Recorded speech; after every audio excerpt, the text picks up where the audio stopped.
Welcome to meeting 4 of the Agriculture and Agri-Foods Committee. Today's meeting will be taking place in a hybrid format in compliance with the standing order of the House. And the deliberations are broadcast on the House of Commons website. By way of information, the person speaking will always be on the screen rather than all committee members. Screenshots are not permitted. Quickly outline some of the procedures before we get started. Of course, if you do want to speak, the clerk and I will be liaisoning between the hybrid mode, raising your hand, and those in the room who will be perhaps signaling to the clerk that you wish to speak. Of course, we are still abiding by the health protocols that have been set by the Board of Internal Economy for those who are in the room, and I know the clerk will help work with me to ensure that those are enforced. Reminder for those that are online to be using their House of Commons certified microphone for the benefit of our translators. And again, a reminder that all comments by members and witnesses should be addressed through the chair. So first of all, members, I would like to ask the committee to consider the adoption of the budget for the study of the agriculture and agri-food supply chain. You have all received this by email. It covers costs related to the meetings moving forward. Very procedural, but do I have agreement for us to adopt that budget? Agreed. Okay. Seeing consensus, Madam Clerk, I think we're good. Okay. Thank you. Okay, colleagues, I'd like to move forward and just for the benefit of our witnesses here, just a few comments. Again, for language in terms of interpretation, you have the ability to toggle between English and French. When you're not speaking, please make sure that your microphone is on mute. So pursuant to Standing Order 108.2 and the motion adopted by the committee on Monday, January 31st, 2022, the committee is commencing its study of the agriculture and agri-food supply chain. I would now like to welcome our witnesses for our first panel. With us today by video conference from the Department of Agriculture and Agri-Food, we have Tom Rosser, who is the Assistant Deputy Minister and for Market and Industry Services Branch, and Justine Ackman, who is Director General for Retail and Consumer Task Team. So there's going to be up to 5 minutes that will be given for open remarks, after which we will proceed to rounds of questioning. I will signal with about 1 minute to the best I can, Mr. Rosser, for you. So just please keep an occasional eye, and over to you for 5 minutes. Merci, Monsieur le Président. Thank you very much, Mr. Chairman. A pleasure to have the opportunity to appear before this committee and try to contribute to the work that you do. And as you noted, Mr. Chair, I'm very pleased today to be joined by a colleague from the department, Justine Ackman. Je tiens à remercier le comité. I'd like to thank the committee for undertaking this study. It's an important step to supporting the long-term stability and resiliency of Canada's agriculture and agri-food supply chain. As committee members are aware, the agriculture and agri-food supply chain affects all Canadians and Canadian communities, including a vast array of stakeholders, from producers to processors, food retailers and wholesalers, consumers, and all of the input and service suppliers that support them. Disruptions and challenges caused by both the pandemic and extreme weather events like the BC floods event over the past 2 years, Canada's food supply chain demonstrated it is highly adaptable and resilient. It continues to provide Canadians with reliable access to food while maintaining healthy economic growth despite these significant challenges. For example, early in the pandemic, primary producers quickly modified their practices to meet new health and safety directives on farm. Food retailers and food service pivoted with regard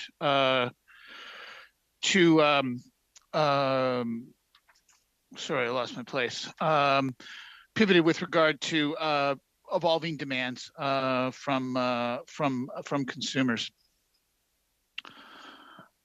Having confidence that our food supply chain is reliable and can contribute to deliver is critical both for international customers and for local consumers. With this in mind, since the beginning of the pandemic, Agriculture and Agri-Food Canada has been working diligently to ensure that Canada's food supply chain functions properly for all Canadians. We've established the Food Sector Network, co-chaired by AFC and industry, to ensure that we can collectively monitor challenges experienced by the sector in real time and have better foresight into future emergencies. In part due to this dialogue, early on in the pandemic, a number of new programs were launched by AFC, including the Emergency Food Security Fund and the Surplus Food Rescue Program. More recently, $228 million was announced for the Canada-BC Flood Recovery Program for food security, which will be delivered by the province and leverages the federal government's agri-recovery framework and disaster financial assistance arrangement.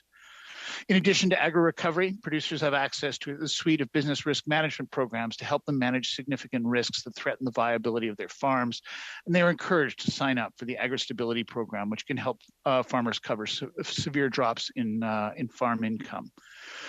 Moving forward, there's also an opportunity to ensure that key supply chain challenges are reflected in the Canadian Agricultural Partnership as we work with provinces on the next framework agreement. But there's no doubt that supply chain resiliency will require a coordinated whole-of-government approach. For this reason, it has been identified as a priority in the mandate letters of multiple ministers and included in commitments to strengthen supply chains. AFC's mandate provides for the development of a sector-specific agricultural labor strategy to address persistent and chronic labor shortages in farming and food processing in the short and long term. This strategy will be developed over the next year with the support from the Minister of Employment, Workforce Development, and Disability Inclusion, and in partnership with provinces, territories, employers, unions, and workers. As part of our collective efforts, AFC is also committed to supporting the Minister of Transport and leveraging investments from the National Trade Corridors Fund to develop a national supply chain strategy, which will aim to address key transportation bottlenecks and improve system-wide efficiency and fluidity through increased collaboration. When we discuss the performance of our supply chains, it's important to remember that we operate in a global context. Throughout the pandemic, there's been growing pressure on supply chains, particularly for containers, leading to significant congestion and increasing costs. Severe disruptions throughout the COVID-19 pandemic has also driven the U.S. to take a number of actions to explore and build more resilient supply chains. U.S. Department of Agriculture recently completed an assessment of their supply chain, including for agricultural commodities and food products, and will release this report later this month. Canada can look to leverage this work to bolster supply chain resiliency in a coordinated and complementary way with our U.S. counterparts. In summary, the recent events related to the pandemic and BC floods have demonstrated the resilience of Canada's food supply chain, but has also shown us areas that will need to be supported and strengthened as we work at our next steps to improve its resilience. Merci encore, Monsieur le Président. Thank you again, Mr. Chair. I'd be happy to take your questions, as would my colleague. Thank you very much, sir. And we will proceed to a Q&A period. We'll begin with Mr. Barrault for 6 minutes, please. Thank you very much, Mr. Chair, and thanks, Mr. Rosser, for making time. It's always good to see you and get your insight. Certainly, you know, as we go under this study about the supply chain, I think we all would agree that your supply chain is only as dependable and as strong as its weakest link. And right now, we certainly have a number of those links which are showing cracks. And I guess I would also argue that now is not the time to be adding additional irritants to that supply chain. So the one topic I wanted to start off with today, Mr. Rosser, was the cattle industry, and certainly we are seeing some of the issues with transportation on cattle and feed. But the cattle industry is also asking for the enforcement of what I would argue is a very unscientific new animal transport regulations to be implemented by the government, and we're seeing that those are supposed to be coming into effect on February 20th. They are asking for that deadline to be pushed back, as these new rules may cause some more issues with animal welfare, certainly transportation issues. Is there any discussion, certainly taking into account the current situation and status of our supply chain, to push that deadline further down the road until we have more time to ensure that the resources and infrastructure is in place to meet those requirements? Mr. Chair, thanks so much for the question. I would certainly concur completely with the member that we are seeing a period of heightened stress from a whole variety of sources on our supply chains. Certainly, I know I understand that the committee will be hearing shortly from representatives of the cattle sector who can offer their perspectives to you firsthand. We've certainly been in active dialogue with them on some of their concerns around feed. I know they've made statements regarding issues at the Canada-U.S. border, and particularly the Coots crossing. We have been in active dialogue with them for some time on the health of animals regulation, to which the member refers. My recollection is the Cattle Association has been undertaking some research to help support that dialogue. The regulations themselves are the responsibility of the Food Inspection Agency, so I'm reticent to comment in detail. But certainly, I know the Food Inspection Agency throughout COVID has looked for opportunities to show regulatory flexibility where they can to alleviate supply chain shortages, and we are in active dialogue with the cattle sector. Okay, thanks, Mr. Rosser. So would it not make sense to you, and you touched on it, that yes, the cattle industry is trying to collect some research to show that this decision was not based on any sound science, but don't you think it makes more sense for Ag Canada to push off those deadlines or that new regulation coming into force until that research is done, to ensure that we have all the best information before such a decision is made? I just say, Mr. Chair, that the lead for that particular regulation is with the Food Inspection Agency. Again, I know that they are in active dialogue with the cattle sector to try and alleviate concerns. As I said, I know that they have where they can. Okay, well that's good. I'll bring that up with CFIA in the future. Thanks, Mr. Rosser. I appreciate that. There's a number of stakeholders, more than a dozen, including Food and Beverage Canada, Meat Council, that presented Ag Canada with a number of recommendations and potential resolutions to address what has become certainly a critical labor issue, which is impacting our supply chain as well. But they have not heard anything back from Ag Canada on their recommendations. Can you give me maybe a quick update? Is that, I know you mentioned there's going to be a labor strategy that's worked on over the next year. We're in a crisis now. I think we're looking for some quick potential solutions that may get us through this crisis right now. Is there something on the very near horizon with those? What is the status of those recommendations that were presented to you?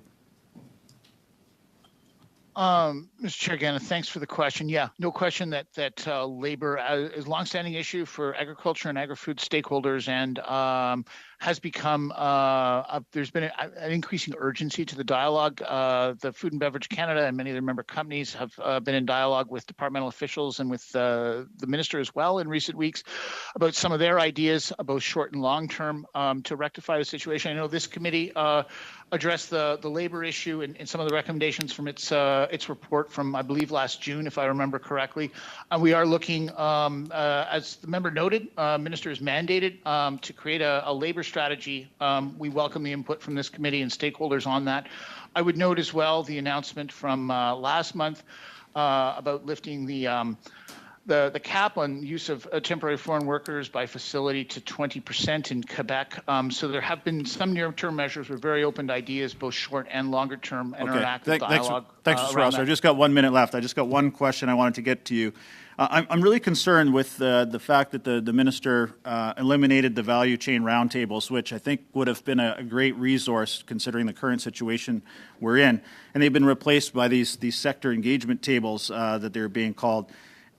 Is there a sector engagement table that is specifically addressing the supply chain issues within agriculture and agri-food? And can you provide me a list of some of the results that those engagement tables have achieved through the consultation with stakeholders specifically to supply chain issues? 20 seconds, Mr. Rosser, unfortunately.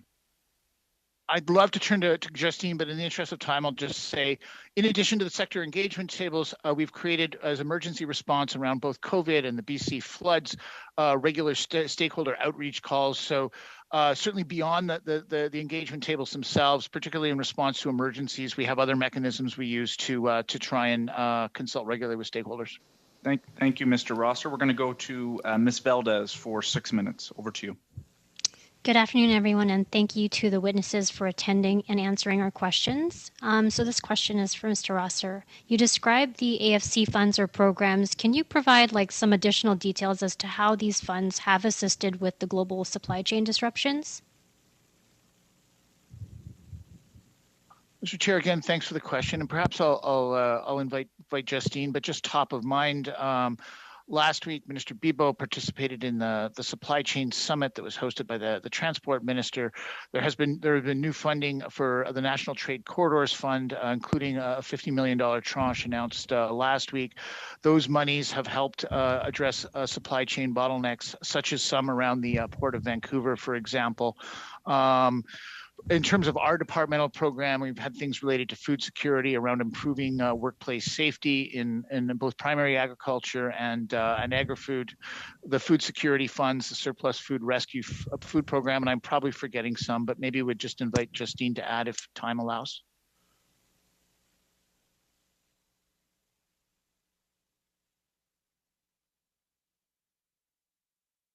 Apologies, I didn't realize I had to unmute myself. So hello, Chair and committee, and very happy to join you for the first time in my new capacity. I just might add that my new title has been changed very recently to Director General of supply chains. So it just sort of emphasizes the importance of supply chains in our department and looking and taking a look at these issues very, very seriously. Just to add to what Tom said, there were a number of, and I guess the way we think about these issues is there's sort of urgencies, as you're all well aware of, but there's also looking at the issues more medium and long term. Some of the issues are very long-term protracted issues, including temporary foreign workers. But just to add a couple, early on in the pandemic, there was a $330 million emergency food security fund, the $50 million surplus food rescue program, and then in budget 2021, some of these programs were topped up, $140 million to the, again, Emergency Food Security Fund and the Local Food Infrastructure Fund. So, and as well as the $57 million fund for temporary foreign workers and the need to quarantine. So there have been sort of very different responses all along the way during the pandemic. And now, as Tom mentioned, with the supply chain summit hosted by the transport minister recently, our minister participated very actively, and there will be follow-up meetings as well to engage stakeholders on solutions more into the medium and long term. Thank you. Thank you so much. Now, the Canadian supply chain has undergone many resiliency tests in the past few years, in large in part due to the global supply chain issues and the disruptive weather. How has the agriculture sector performed in face of these challenges? And this question is for any of you too. I can answer that one, Mr. Chair, or at least try to say that I think overall, well, one can always draw lessons from episodes of duress, and that's exactly what we are trying to do. I would say the system has performed very, very well, that it has continued to perform its most fundamental task of making sure that food is available to Canadians continuously, and it has been able to do that. Beyond that, and despite some of the extraordinary pressures associated not just with COVID, but with the droughts that we saw in Western Canada, the extreme heat event, and of course the flooding in British Columbia late last year, despite that, 2020 was a record year for farm incomes. We've seen important new investments in the agri-food sector in different parts of the country over the course of the pandemic. We see a lot of positive signs for longer-term economic growth, despite the many challenges, supply chain challenges, the pandemic has posed. Thanks for that. Now, the supply of agri-foods is also influenced by food waste across the supply chain. What is the department doing to reduce those food wastes? Again, thanks for the question. Yeah, certainly from an environmental economic standpoint, food waste is a big concern. Estimates vary, but somewhere I think around 30% of food produced in this country, and it's not unique to Canada. I think it's an issue worldwide, is lost or wasted. Reducing that presents an important environmental opportunity as well as an economic one. We have launched our food waste reduction challenge to try and support innovation in food waste reduction. When you look at, food waste occurs throughout the value chain, from the farm to the processing facility to the retail sector, and of course in the consumer's home. And we're interested in solutions. There's all kinds of innovation going on at the community level across the country to try and help reduce it. And we have this program that's intended to try and help some of the most innovative and creative ideas we can find to sort of experiment and hopefully be replicated and enlarged. Thank you for that.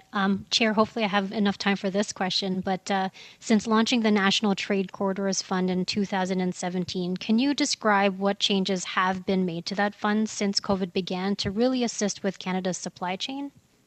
Mr. Rosser, unfortunately, we're going to have to table that one for the next round because unfortunately Ms. Feldes run out of time, but thank you. Donc, maintenant, Monsieur. Now we have Mr. Perron for 6 minutes, please. Please go ahead, sir.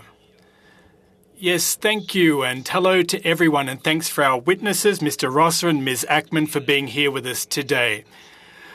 Listen, the study on the supply chain is very broad, and we're trying to identify axes that we want to dig deeper into. First, what we hear out on the field, on the ground, is the labour shortage. When we meet stakeholders from food processing of foodstuffs, they confirm that there are 25% vacancy rates in terms of positions, and they've submitted concrete proposals, including an emergency plan for the foreign temporary workers program. Have you laid eyes on that program, and have you seriously considered any options in that regard?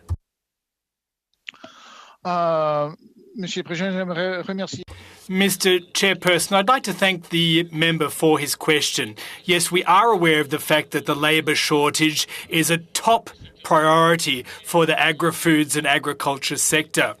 We have received proposals. There was a presentation made before the provincial ministry and federal department in Guelph in September. We've had a number of meetings with stakeholders since then, listened to their proposal with a view to easing labour shortages. And we're working on solutions. As I believe I mentioned earlier, in Quebec, the threshold has been lifted.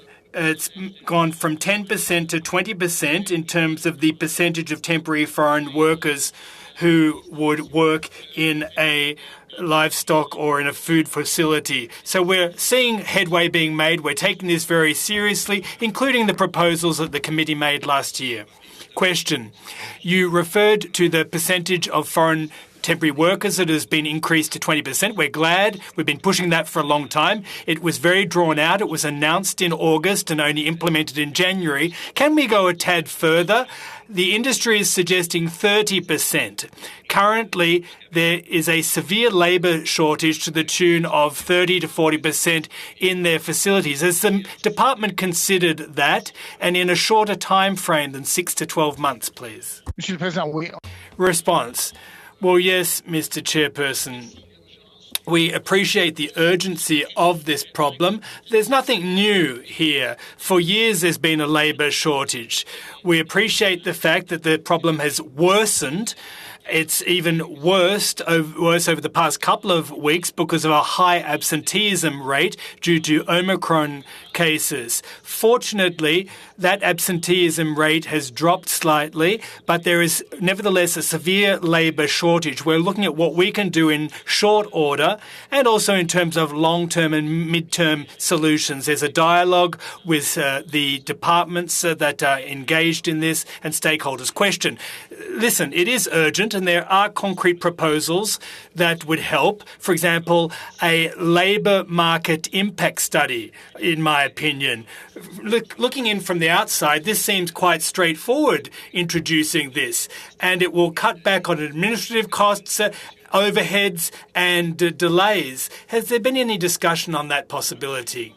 Response.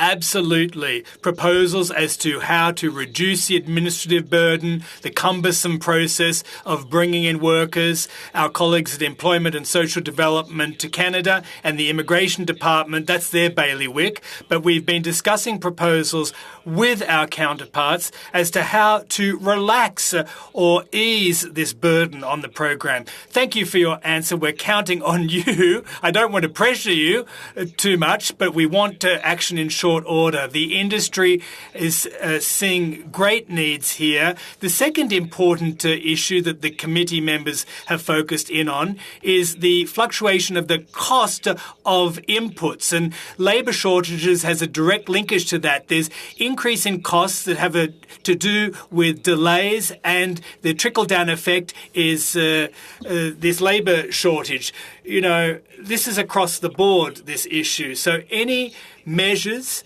in that regard, for example, measures to facilitate permanent residency for those folks working in this sector so that they can bring their families to Canada. I'd like to hear your input on that. Mr.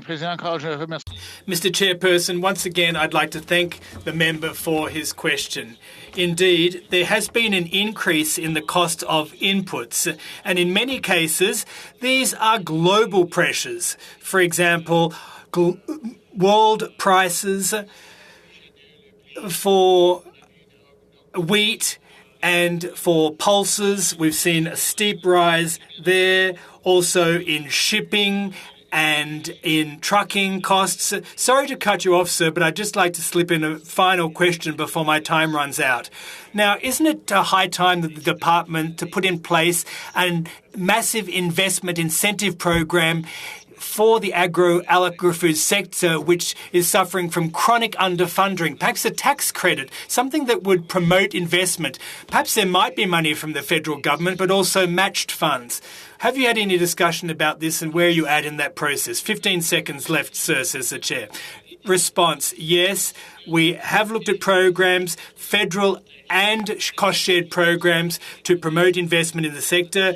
Discussions are underway with the provinces as far as a new strategic framework is concerned. Thank you very much, Mr. Perron. Mr. Rossa, too. And now we'll proceed with the next member. 6 minutes, please, sir. New member.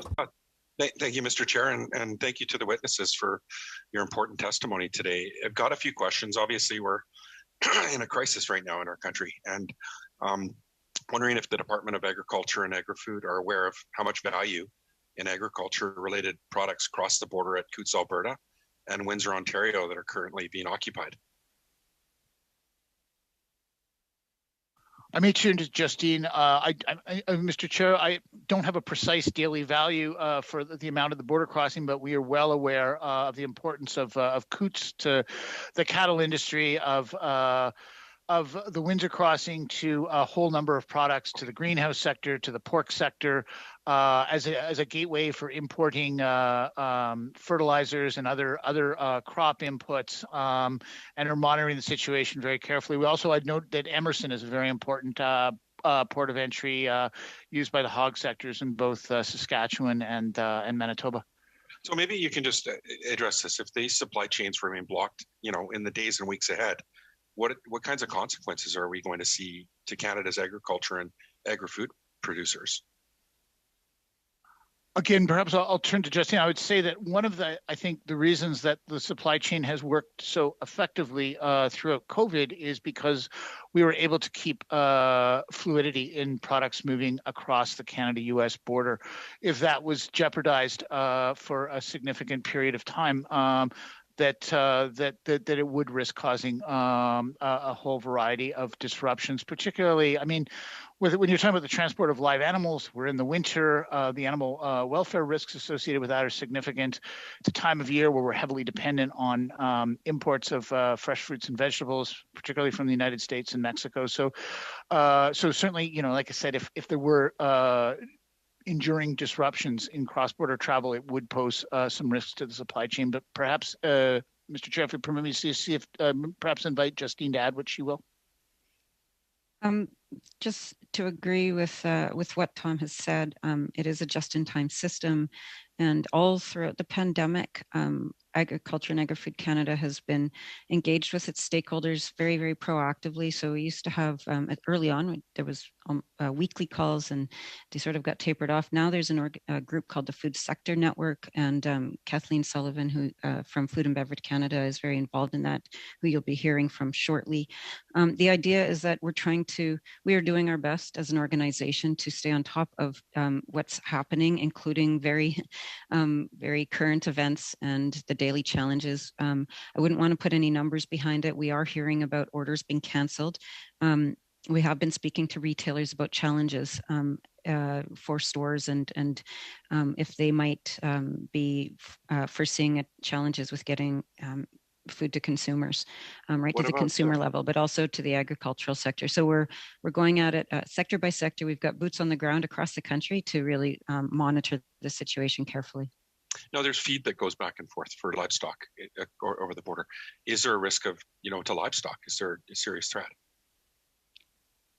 I would say, Mr. Chair, that we certainly, particularly with the poor harvest in Western Canada, that feed stocks are low. We are more dependent than usual on imports from the United States this year than would normally be the case, and so disruptions to flows across the border are a concern in that regard. I understand too that significant volumes of soy meal and so on enter Canada via Windsor, the Windsor-Detroit border crossing. So absolutely, flows of animal feed are an important aspect of maintaining fluidity in border transport. Okay, thanks. The last question around this, and I need to move on to something else. But would you, is there current makeup of, in the current makeup and suite of offerings through business risk management programs? Or is there any way you can help these producers that have been negatively affected, by the occupation?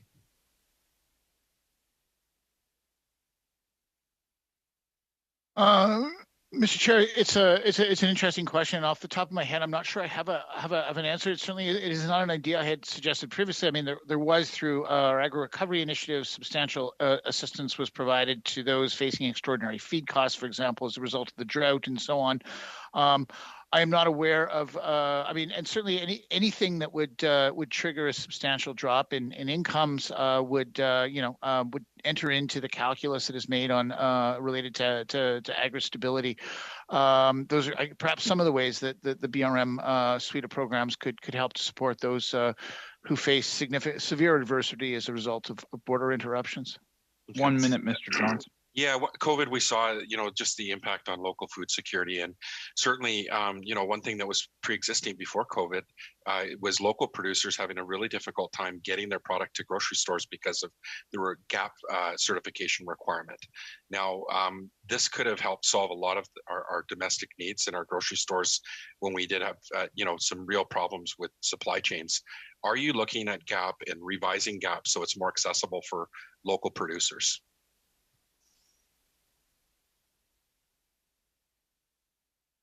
I certainly, Mr. Chair, am aware that the problems that smaller producers faced with the closure of the restaurant sector and so on.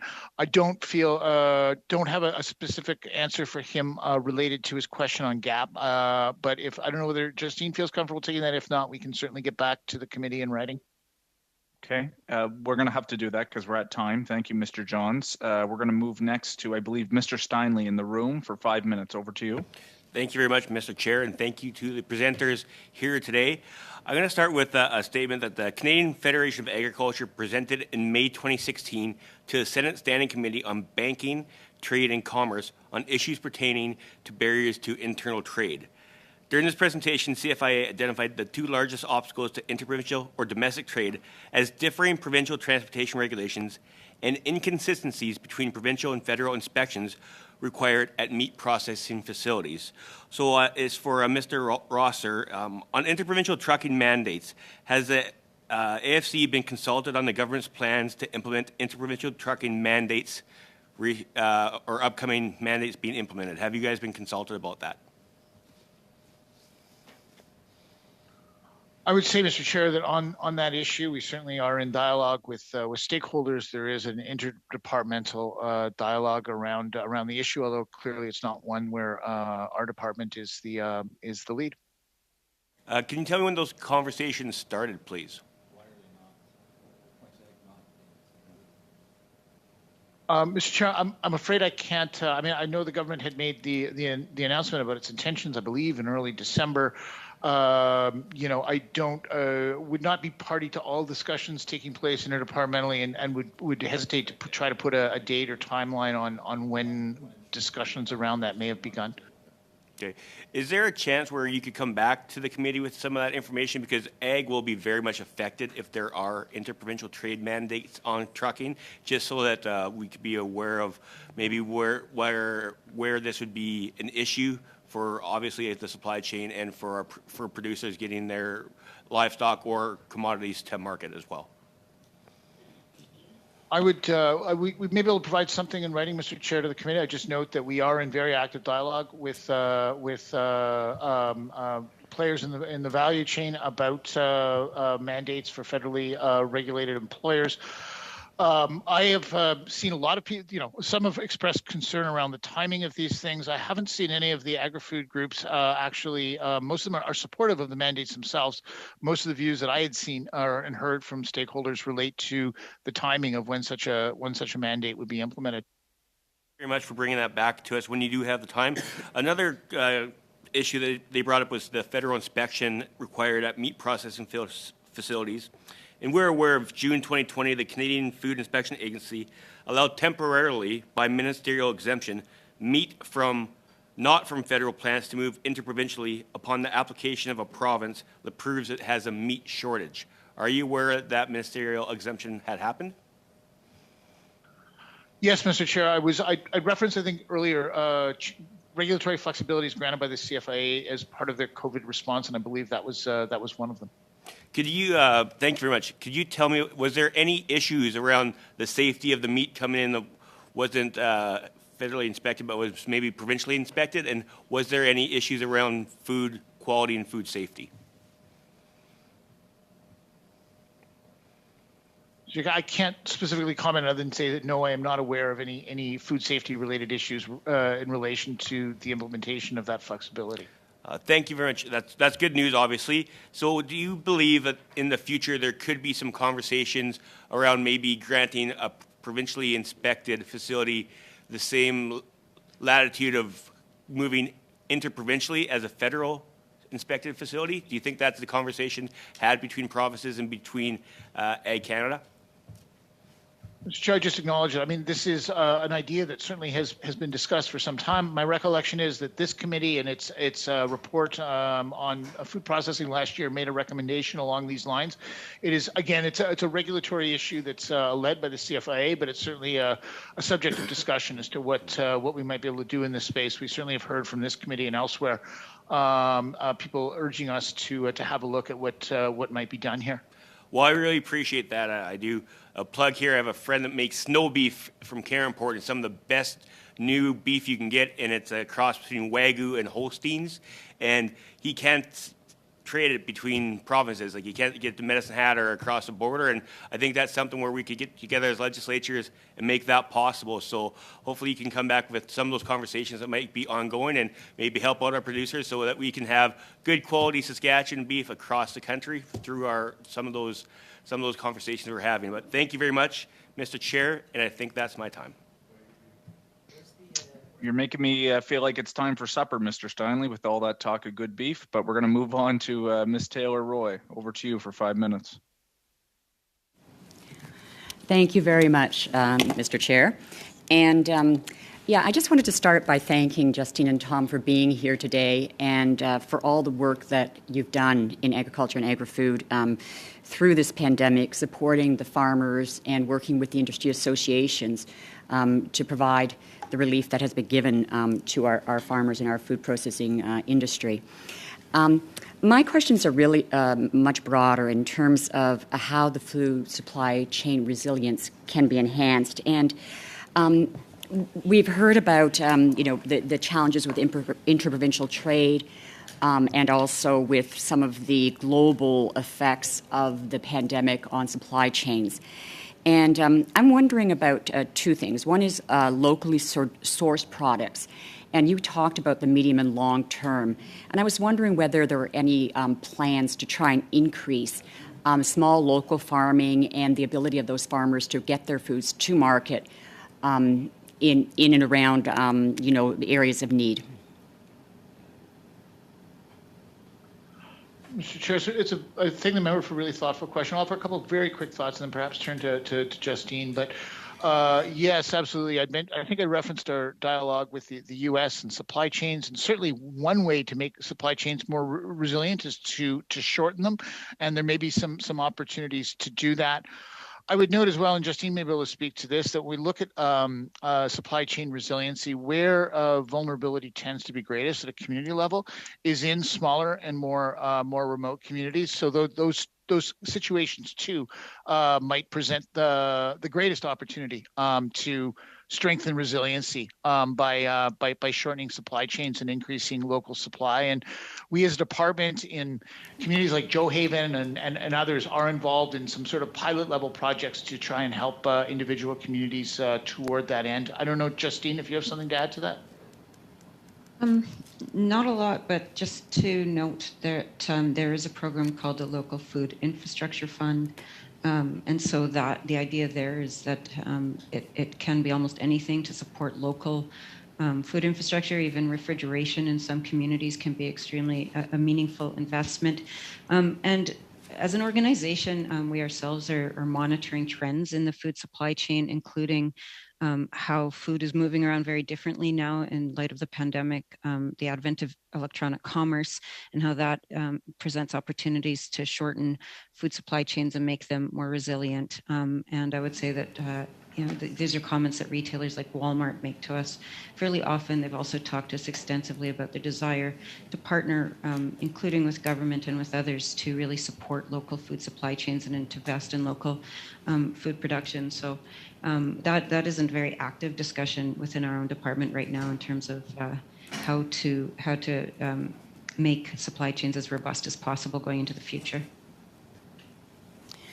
Thank you for your thoughts and the work you're doing on this. I would, of course, second what has been said about barriers to interprovincial trade, and that having more made in Canada products, you would be able to go cross borders would be great.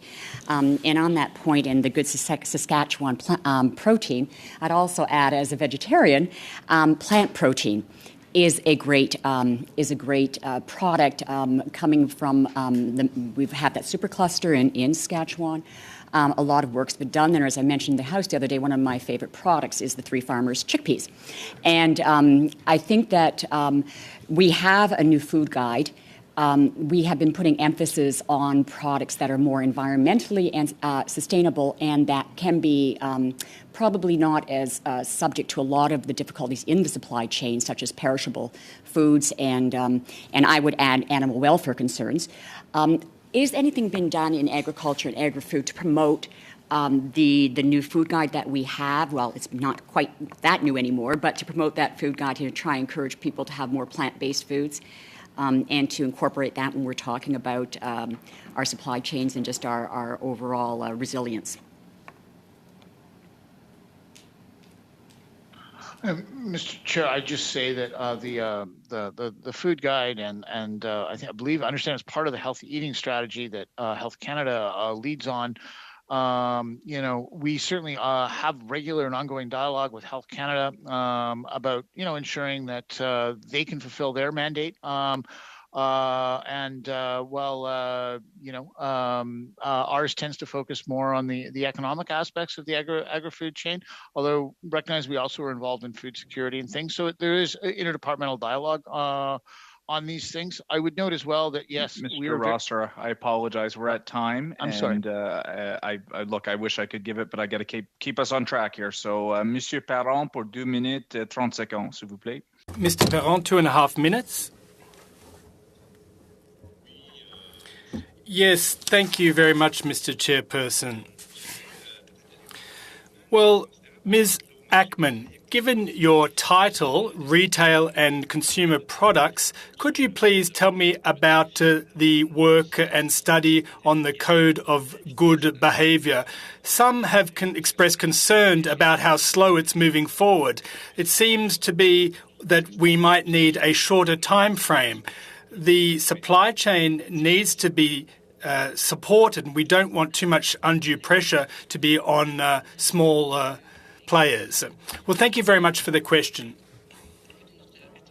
It's a question that has garnered our attention over the past year. You may already be aware that ministers have received a report from stakeholders in the industry who are working together to put together a proposal for the government. This is an issue that falls under the purview of the provinces as well. We're still waiting on their proposals. But it's a teamwork putting together this proposal, and we anticipate a report in March. And, of course, it'll take some time to think about the report and to discuss it at greater length. Now, if we've understood things properly, it's an important process that we're following very closely, and apparently that things are going very well, swimmingly. Well, I'm reassured, says Mr. Perron. I have another question for you. Mr. Rosser mentioned this earlier, and so did you.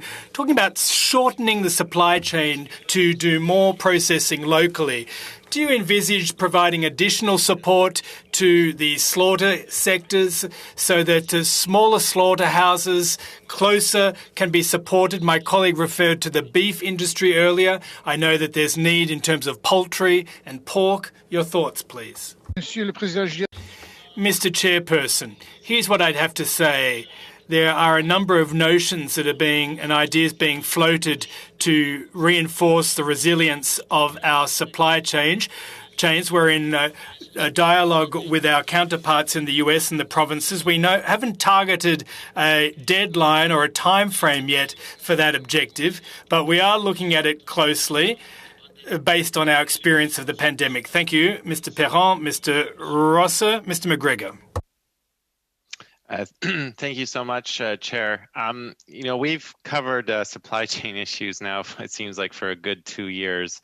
Our Agriculture Committee was one of the few that was operating in the early days of the pandemic. And of course, we produced a pretty substantive report on processing capacity in the previous Parliament. I guess, Mr. Rosser, if I can, we did hear a lot of witness testimony about, how centralized our slaughter capacity was, and especially in meat processing plants, like the big multinational companies like Cargill. I know we've talked a lot at this committee about programs like the Local Food Infrastructure Fund, and certainly many a witness has asked that the federal government step in more to provide the necessary capital so that we can have a more decentralized approach.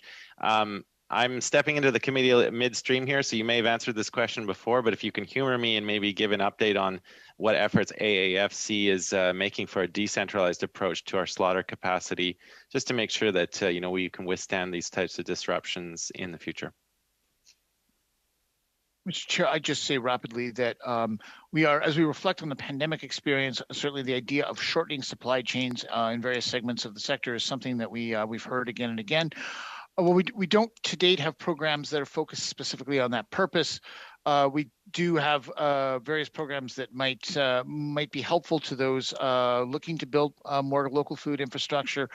We also are thinking over the longer term in our discussions with provinces and territories how we can use our existing suite of programs or how it can be adapted to better support supply chain resiliency. Great, thank you, Mr. Chair. I'll end there. Okay. Thank you, Mr. McGregor. We'll go to our last round of questioning to the Conservative Party. Sorry, I don't have it right in front of me, but for 5 minutes. That's okay, Mr. Chair. Thanks for our witnesses again being here and giving us some good information. But Mr. Rosser, I want to go back to these sector engagement tables. And my concern here, I guess, is that we've taken a program in the value chain roundtables and replaced them with something that isn't nearly as meaningful. And I look at the names of these sector engagement tables, agile regulation, sustainability, consumer demand and market trends, skills development. Nothing in there talks about what is actually the key issue we're talking about here, and that's the supply chain. I asked you before, and I didn't really get an answer. I'm just curious, is there one of these engagement tables that is actually going to be addressing the supply chain issue? And can you tell me which one and which stakeholders have they asked to be engaged in that process? Mr. Chair, I'd say two things that I think, I mean, there are different, obviously, as has been noted, supply chains are complex things. And so there are different tables, thematic tables that will deal with different aspects of them. There's one on agile regulation. We've talked a number of times about facilitating interprovincial trade and the like. So we have a table for that. So there, Justine is actually. So Mr. Ross, I'm sorry, I've only got a limited amount of time. So basically you're saying this is going to be spread, not one of these tables is going to be focused on the supply chain. They're going to be nibbing at it on different topics, and I get that. So I guess, and go back to my first questions on the animal transportation regulations, you said that Ag Canada is not having a conversation with CFIA on, or Health Canada on these regulations. I find that very disconcerting that obviously it's the agriculture sector is going to be impacted substantially but with these regulations and the enforcement. I'm really disappointed in the fact that Ag Canada is not having any insight or input on whether or not these regulations will be delayed from the February 20th deadline. So you're telling me that Ag Canada is not having any a part in the discussions on whether or not to delay these regulations? Mr. Chair, I'm sorry if I misspoke earlier, but absolutely not. We are in very active dialogue with CFIA and with the concerned stakeholders about the issue and about a way forward. The regulations themselves are the responsibility of the Food Inspection Agency, but it doesn't mean that we don't take an active interest in it and aren't in active dialogue with those concerned by them. Okay. On the Liberal government just had a national supply chain summit to try and address some of these things. Can you provide the committee with a list of the agriculture and agri-food stakeholders who participated in that summit? Mr. Chair, I think we can do that. I mean, there were the core agricultural stakeholders, and then of course there are railways and ports and retailers and others who take an interest in the agri-food value chain but aren't really part of it. And you had both types of stakeholders participate in that summit. But I think we could. I can't see any reason why we wouldn't be able to supply. Thank you. I'm going to pass the rest of my time over to Mr. Epp.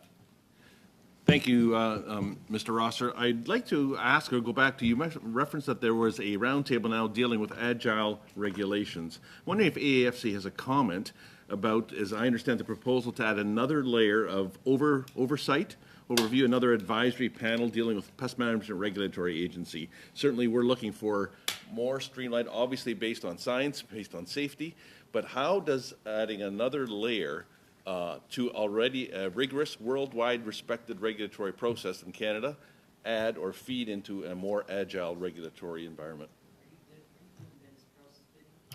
Sure. Again, this is a Health Canada lead, but something we take an active interest in. We the existing legislative framework dates to, I think, 2002 or thereabouts. There is an idea to try and add some, well, keeping it rigorously based in science, to add some predictability, some transparency, to have a look at the framework and to get some outside expert voices into the process, I think, is the motivation behind that. Thank you. Thank you. I'll concede the time. Thank you, Mr. Epp. We'll go finally to Mr. Lewis for 5 minutes. Thank you, Mr. Chair, and thank you to our witnesses. I would, you know what, Mr. Rosser, I would like to continue. I was going to ask about the sector engagement tables, and so if maybe you didn't get a chance to answer, maybe you can expand on it. That working supply chain summit was one that we held. We have the sector engagement tables, which is creating that dialogue between ag sector reps and government officials. You referred to it as we're talking with outside expert voices to create that dialogue. Can you update us as to, I know that you mentioned that the 4 topics, the agile regulations, sustainability, consumer demand, skills development. Can you give us a bit of an overview as how those discussions are going as they relate to our supply chain issues?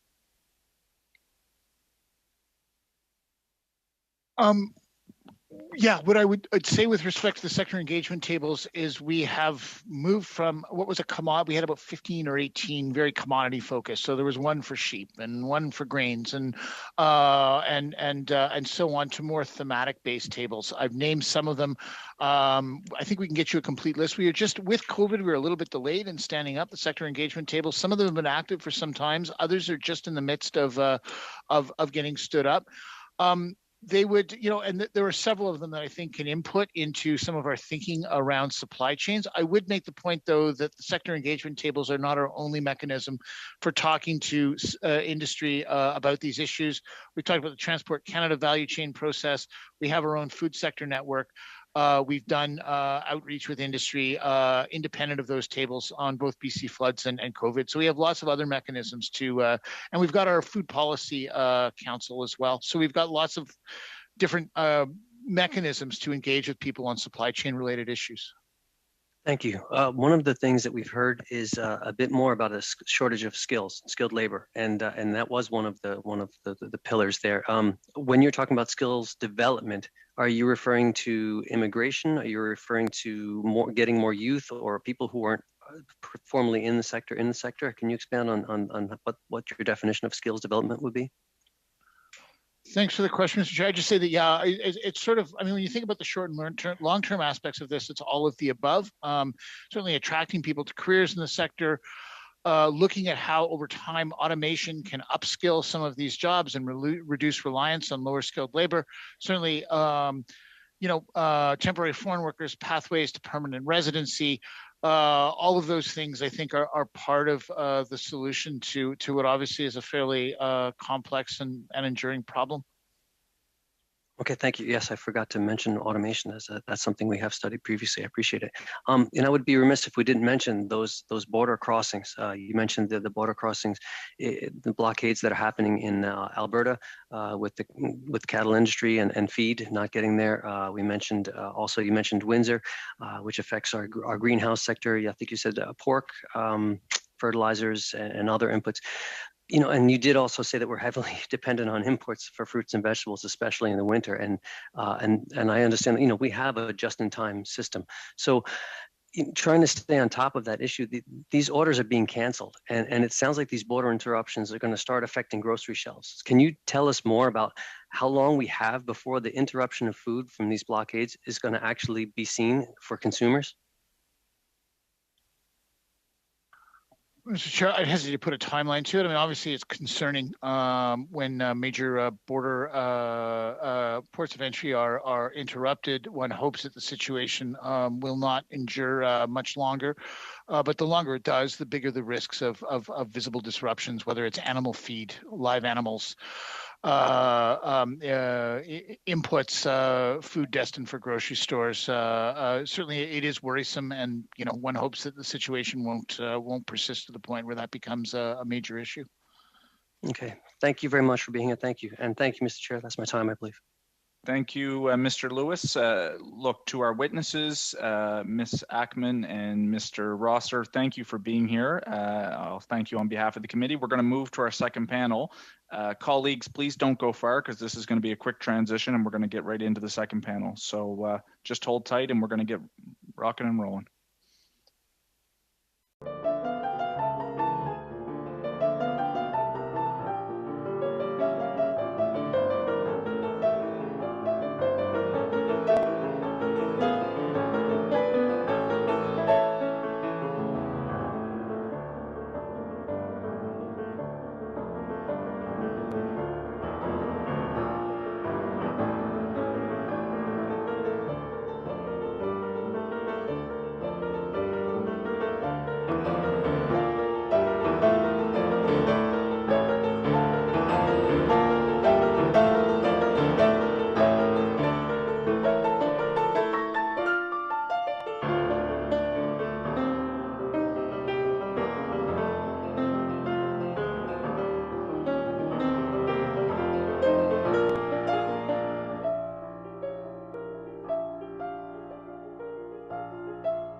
Indeed, our clerk and our wonderful team in the room making this happen. So we'll start with the second panel. And today we're fortunate to have a number of witnesses who are joining us by video conference. First, from Agri-Food Innovation Council, Serge Bouy, who is the Chief Executive Officer.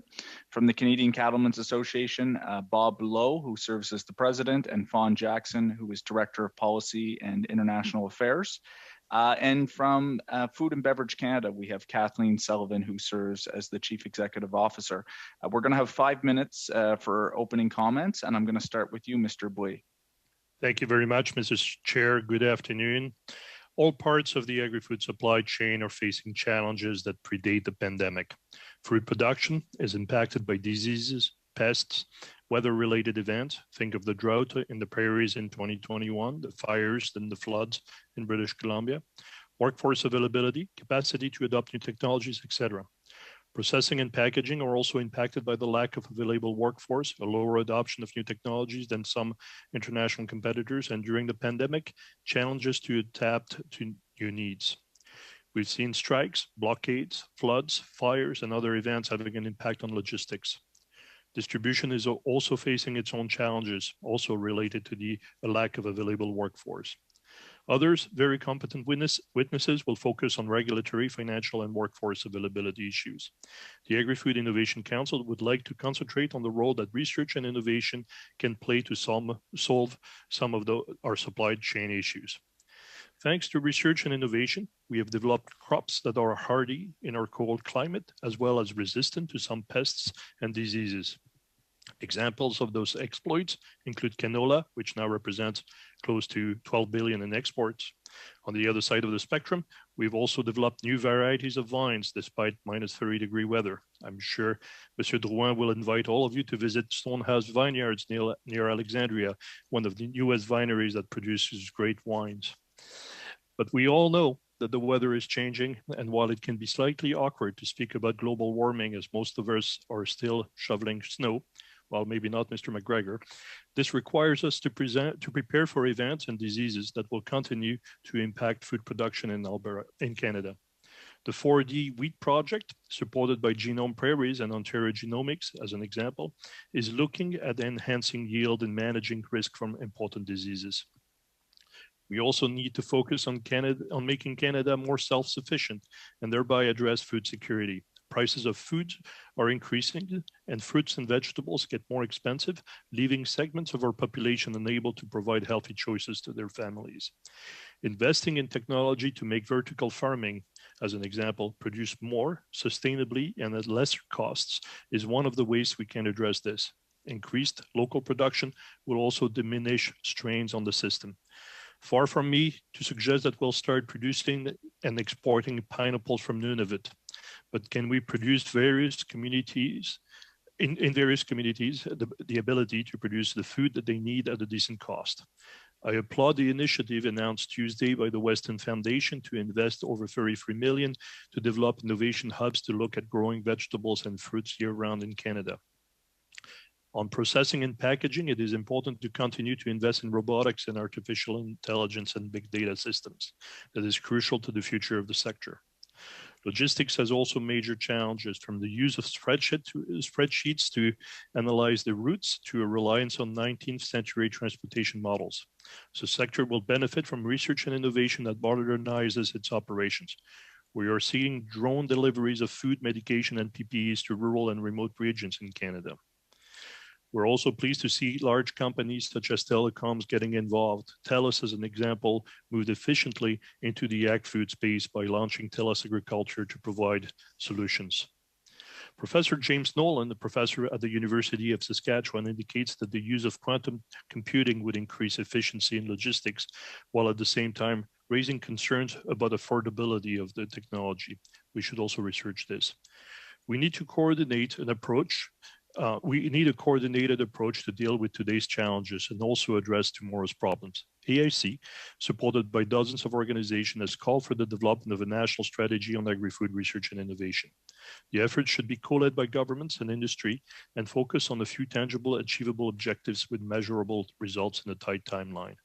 A broad strategy will enable a proactive approach to some of today's challenges and enable us to avoid some of tomorrow's crises.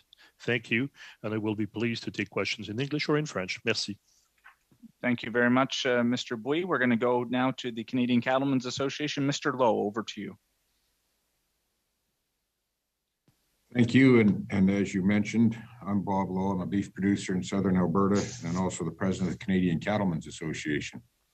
With me is Fawn Jackson, our Director of Policy and International Affairs.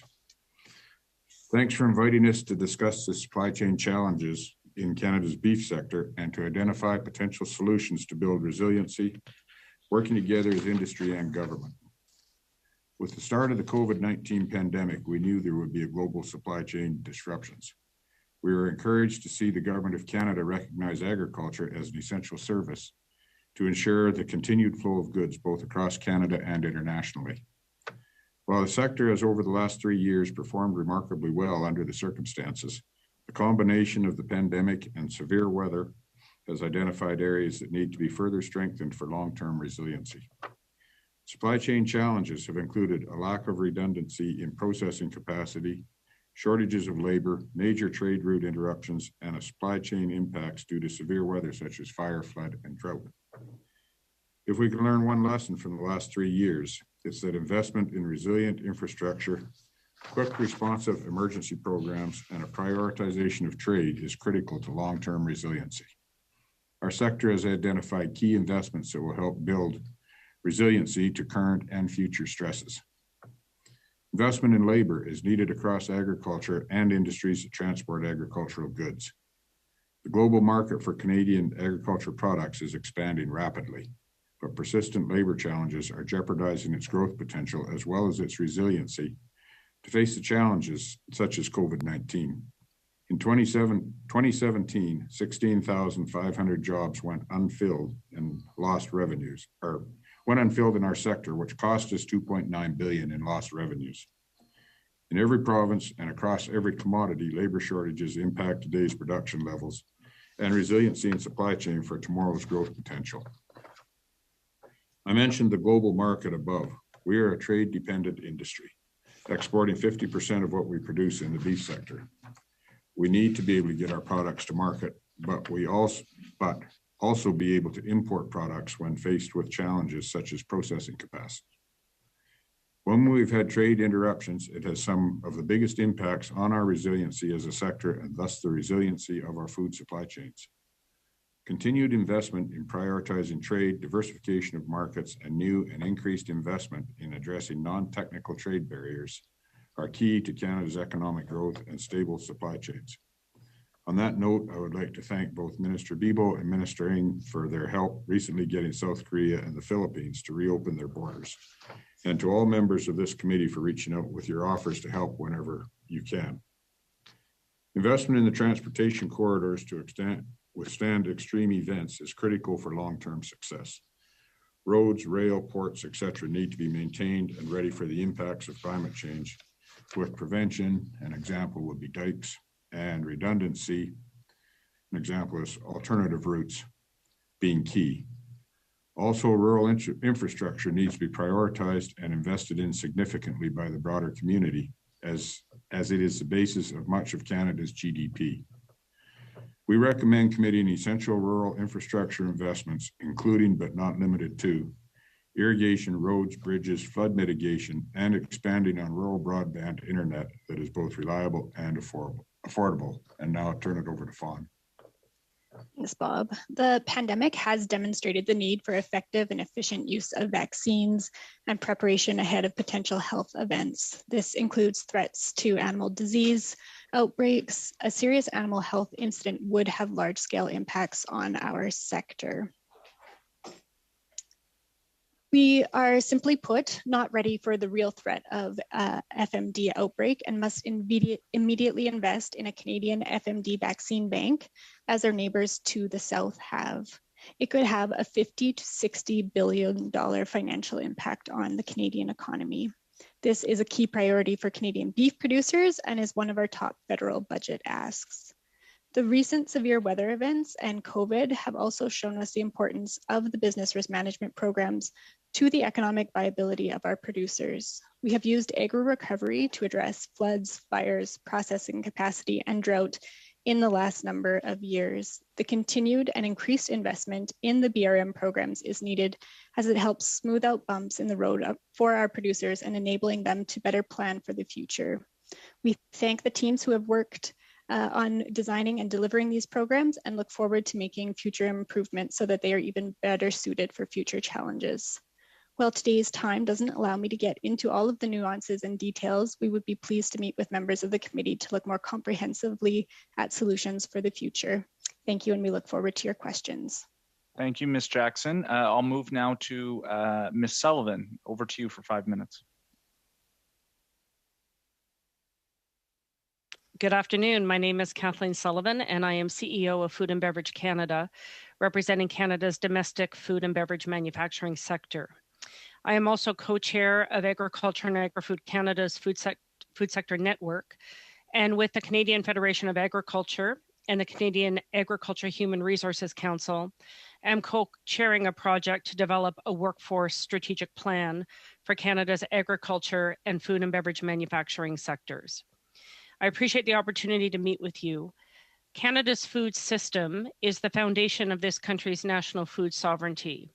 Our food system contributes to Canada's national, provincial, territorial, and regional economies. It supports our international trade goals, and it underpins local food production and food security. But the food system is a complex supply chain, connecting almost 200,000 farms, 8,000 food and beverage manufacturers, 15,000 retail stores, and 100,000 restaurants, all working together and with input suppliers in the transportation sector to ensure Canadians have the food they need. Over the past 2 years, Canada's food supply has been under inordinate and destabilizing pressure. Today, more than 90% of Canadian food companies are experiencing supply chain issues. The reasons are complex, and they include disruptions in global supply chains due to the pandemic, price inflation, natural disasters, and transportation infrastructure disruptions. For food and beverage manufacturing, the sector I represent, the #1 overriding issue is labor. Food and beverage is the largest manufacturing employer in the country, but today, on average, Canadian food and beverage manufacturers are short 25% of their workforce. This is an absolutely staggering figure. The labor shortage has resulted, we estimate, in more than 20% reduction in output. That means 20% less Canadian food available to feed Canadians or to export. The impacts of the labor crisis are real. They are felt across all products, company sizes, and regions. And here are just a few examples. In Pointe-Claire, Quebec, Luda Foods is a mid-sized processor that makes soups, sauces, and custom blends for the food service and industrial markets. At full capacity, it has 80 employees, but today has open postings for 20% of its workforce. The company's fill rate for orders is now between 70 to 80% only, and the company is losing sales. In Winnipeg, Medallion Milk has experienced labor shortages throughout the pandemic, specifically in the production area, averaging a 20% vacancy rate for production jobs. And really importantly, we have to remember the stress that puts on the remaining workers. Olymel, one of Canada's largest meat processors with plants in Quebec, Alberta, Ontario, and New Brunswick, reported in the media last fall that it needs 3,000 workers. And Olymel announced it will stop slaughtering activities at its Princeville, Quebec plant starting next March due to its labor shortfall. In Burlington, Ontario, Maple Lodge Farms, Canada's largest independent chicken processor, is operating with a 25% labor shortage. The facility has made substantial changes in product offerings. It has added overtime, and that places even more demands on the employees who are already experiencing burnout due to the pandemic. And these are just some of the stories that we have heard and continue to hear from companies across the country. It is our full expectation that these labor shortages will exist even after the pandemic comes to the end and likely become worse. And as an example, And like many other companies, at Maple Lodge Farms, a further quarter of that company's workforce will reach the age of 65 in the next 5 years. That means a level of turnover that has never been seen in that company's history. We recognize and we very much welcome recent commitments from the federal and provincial governments to help address labor issues, including the $85 million in additional resources recently announced to assist in processing times at IRCC. The problem, though, is that these initiatives will take time to roll out and they will not provide the relief that is needed in the immediate term. We were also very pleased to see that Ministers Bibeau and Qualtroux's mandate letters acknowledge the need to focus on labor and to prioritize the development of a labor strategy to address the chronic shortages in the agriculture and food processing sectors. Industry has, in fact, already stepped forward to play a leadership role in developing that strategy. Last fall, the Canadian Agriculture Human Resources Council, the Canadian Federation of Agriculture, and my organization launched a project to develop a workforce strategic plan for our sectors to address our chronic labor problems. This project, started last fall, is already underway. Ms. Sullivan, I apologize. I gave you even a few extra, about 25 extra seconds, but I have to, I'm sure members want to ask you those questions and we'll be able to elaborate those. 6 minutes, I believe we're going to Mr. Steinley first. Absolutely. Thank you, Mr. Chair, and thank you, everyone, for being here to present to us today. My questions will be for either Fawn or Bob. In the first hour, we learned that the Department of Agriculture and Transportation have been talking about interprovincial vaccine mandates for truckers since December. And I'd just like to know if you guys have been part of that conversation, because trucking is a big part of your guys' membership in industry. And if you've been part of that conversation, have you talked about what kind of effects an interprovincial vaccine mandate would have on your association for truckers? Thanks. Thanks for the question. And we're in no way saying that people should or should not be vaccinated. What we are saying is that essential services have been what's been keeping things alive, and the trucking industry was an essential service.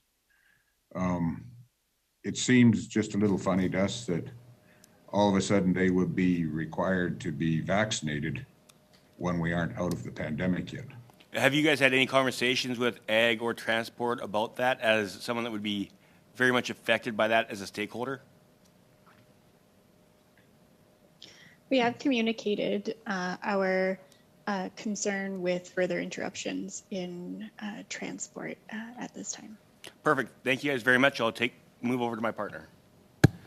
Thank you. I'd like to begin with Food and Beverage Canada with Kathleen. And I believe, Kathleen, you are about to launch into a description of the emergency worker program. Please go before I launch into my questions, because that was my first one. Thanks very much. So we have come forward, the food and beverage manufacturing sector has come forward to request that the federal government launch an emergency foreign worker program.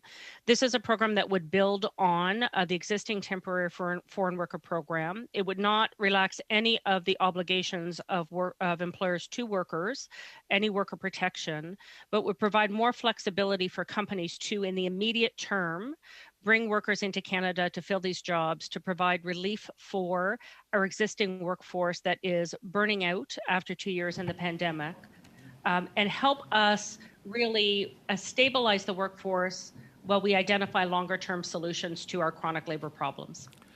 Thank you. We heard from officials this morning, and certainly what I'm hearing from the 200,000 or many of the 200,000 farmers and 8,000 processors of food manufacturing is that labor or supply of labor shortage is the number one issue, as you identified in your remarks. And I appreciate the work that industry is doing in bringing forward solutions and participating in some of these longer-term roundtables and meetings. We heard from officials that the minister recently participated in a summit, so the supply chain summit. But from the acute shortage now, the industry was welcome to have more meetings. Do you feel more meetings are required? Do you feel that you've been heard in launching forward the emergency worker benefit? I've got the 5-point plan here in front of me. I know we've spoken about this before. Invitation to more meetings doesn't address. I think the 20% cap is welcomed in Quebec, but my understanding, 30% as we identified in the processing capacity report and required across Canada. Would you have any comment? Sure. So as you well know, I think we've met with about 55 officials so far to discuss the labor shortage and the need for an emergency response. We do have a meeting coming up next week with senior officials at the Departments of Agriculture and Agri-Food, ESDC, and IRCC. It would very much be our hope that at that meeting they will provide us with a response to our proposal. In short, every day that goes by without some sort of response is a day wasted and a day where we just put more pressure on our current workers. I know we're not the only sector facing this labor crisis. We're also not the only country that's facing this. But if we want to have a chance of reviving our economy as we emerge from this pandemic, it is clear that the fundamentals of our workforce have somehow shifted under our feet through this pandemic. We need to really stop the blood loss that we're experiencing right now, stabilize the workforce, and collectively we need to come up with some solutions for the food sector, I would suggest for the whole economy, going forward, because this is going to be the biggest issue that I think many countries are dealing with. Thank you. One of your members, also the CPMA, have also called for a supply chain commissioner, a whole of government approach, and obviously this is more in the longer term. Can you comment on that, particularly in identifying beyond labor? What are the other critical vulnerabilities to our supply chain? Listen, labor is a huge one. Level of automation is a huge one. Our infrastructure, our transportation infrastructure and disruptions. I mean, we talk about the current blockades, but we have lived through 2019 was a rail strike, 2020 were pipeline and rail protests, 2021 was BC and the closure of highways and the Port of Vancouver. We have absolutely, it's every year we have some other incident that impacts the transportation infrastructure in this country. Clearly, we need to take a step back and figure out how do we create surge capacity here, because it just layers more and more on us. So labor, the level of adoption automation that we've got in our sector, and also transportation, I would say, are some of our biggest priorities. Thank you. I'll conclude with one final question. And what have you heard back on the Grocery Code of Conduct? That's something we also spent time in our previous study. It's something that's, critical that we have, been strongly advocating for. What has the industry heard back? 15 seconds. I actually sit on the design committee for the Code of Conduct. I can assure you that the members of that committee meet for several hours every week. A tremendous amount of work and effort is being brought to bear by all of the segments of the supply chain to ensure that we have a Code of Conduct that is made here in Canada and that represents the interests and protects and strengthens. Thank you, Ms. Sullivan. Thank you. Yeah. Thank you. We're going to now go to Mr. Turnbull for 6 minutes. And again, if you're not speaking in the room, if you could just mute, because we're getting some feedback here on the virtual side of things. Mr. Turnbull for 6 minutes. Over to you. Thanks, Mr. Chair. Appreciate it. And I can assure you we're being as quiet as possible in the room here. But I wanted to start by saying thanks to all the panelists for joining us today. Really appreciate your organizations and the incredible work you do and all of the stakeholders that you represent that are essential to our food system. Perhaps I could say to Mr. Lowe and Ms. Jackson to not get offended if I focus my questions on fruit and vegetables with Mr. Boy today. I do eat beef and enjoy it very much. Canadian beef is great. But I'm going to focus some questions on the briefing that Mr. Boy gave us, which I think was, or Boy, I think is more correct.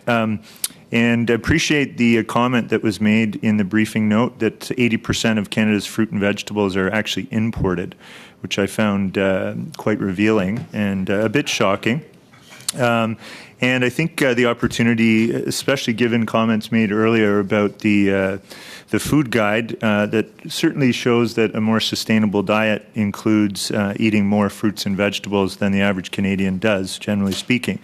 I think it certainly goes without saying that we can have, much more production of fruits and vegetables in Canada. And I note that, Mr. Boy, your briefing note expresses the opportunities for innovation within that, including vertical farming. What I wanted to ask you about is, have you done any research or innovation around import substitution and identified very specific categories of fruit and vegetables that we can, grow here in Canada?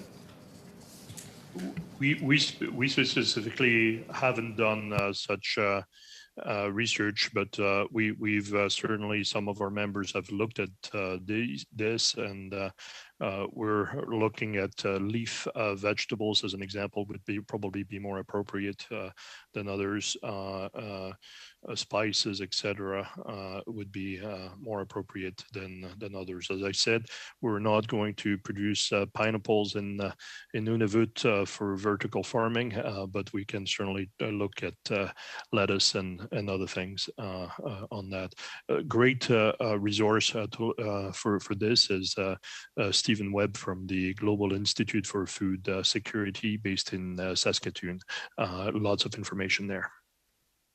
Thank you for that. And Mr. Boy, further to that, I noticed you had referred to an innovation challenge that was put out by Agriculture and Agri-Food Canada, I guess, on within new technologies in Canadian meat processing industries. And I think your briefing note also kind of suggests or implies that AAFC could be doing more innovation challenges.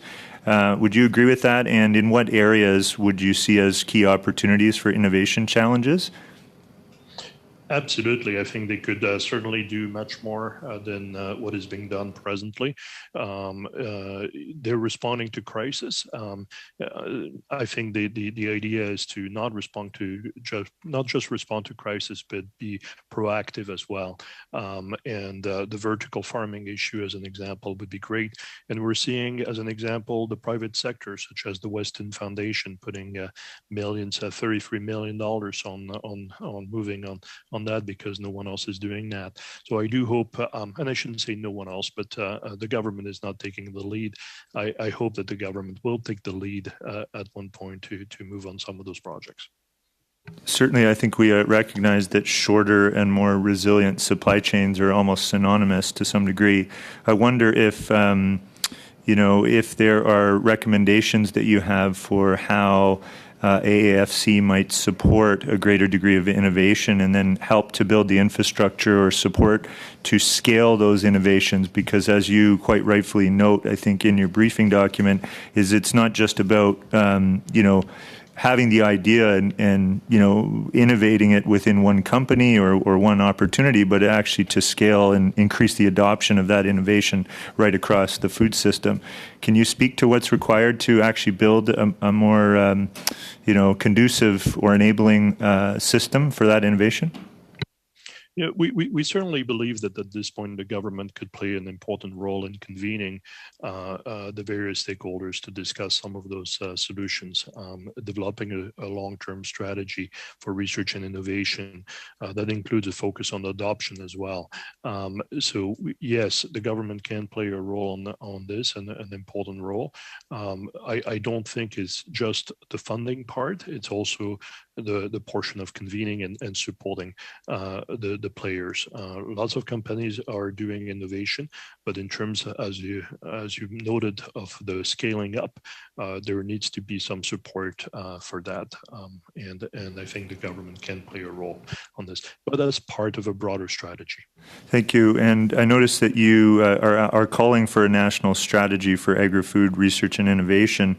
I wanted to ask you what role you see colleges and universities playing, because in my writing of Whitby, I actually have Durham College, which has the Center for Food.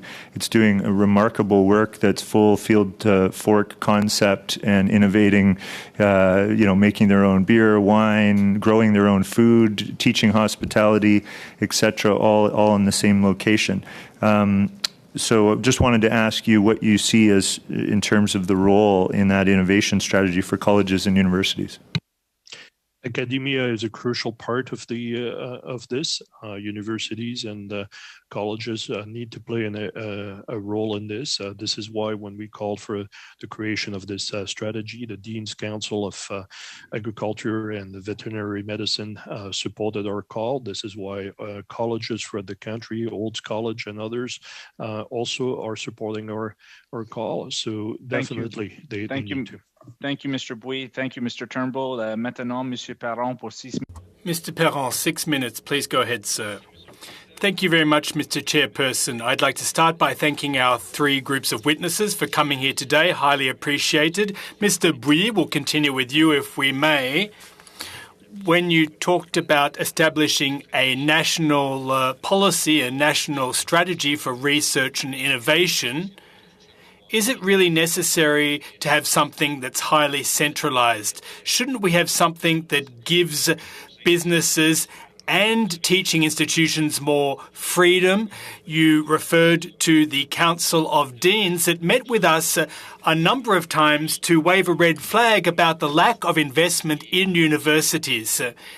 Now, would a government policy of tax credits or financial support to research and development, wouldn't that do a better job without adding an additional administrative burden or layer? Response, Mr. Perron, I'm not really big on creating new administrative layers and structures. However, what I am adamant about is that if our nation wants to remain a superpower when it comes to agriculture, I remember Mr. Poir proposed that we be a superpower in the realm of farming, and I agree entirely. If we're going to become one, it will be through concerted action on the part of the federal government, the territories, the provinces, post-secondary institutions, hand in hand with the industry itself. I think that there are decisions to be taken as to where we should invest, and I think that that should be done in collaboration. I don't think we should invest across the board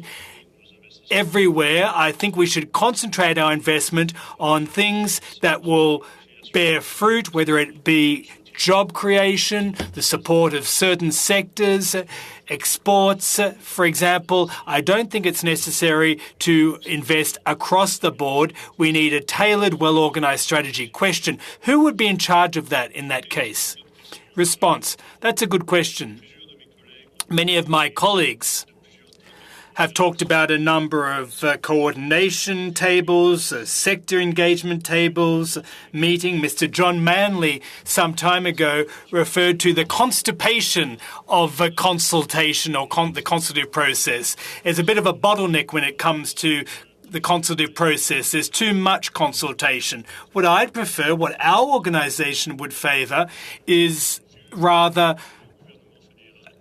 the federal government and industry working hand in hand, co-chairing this engagement table with a view to establishing a national table, direction once and for all for the upcoming years. I think that's crucial, but not the government in a stovetype or in a silo. The government with the industry and the provinces around the same table. Well, yes, because we may run up against a jurisdictional issue otherwise. It'll be complicated and it'll be a drawn-out process, won't it? If we started by adequately funding our teaching institutions that engage in research, that train our vets, wouldn't that be a step in the right direction? Response, I agree entirely that they need to be adequately funded. We also need to properly fund research centres. So I fully support this demand, and you will see that the Council of Deans supports our call in that direction. It's not a question of one or the other. It's a question of both together in tandem. And contrary to what you've indicated or intimated, it doesn't need to be a process that is drawn out. It can be a quick process that leads to tangible results.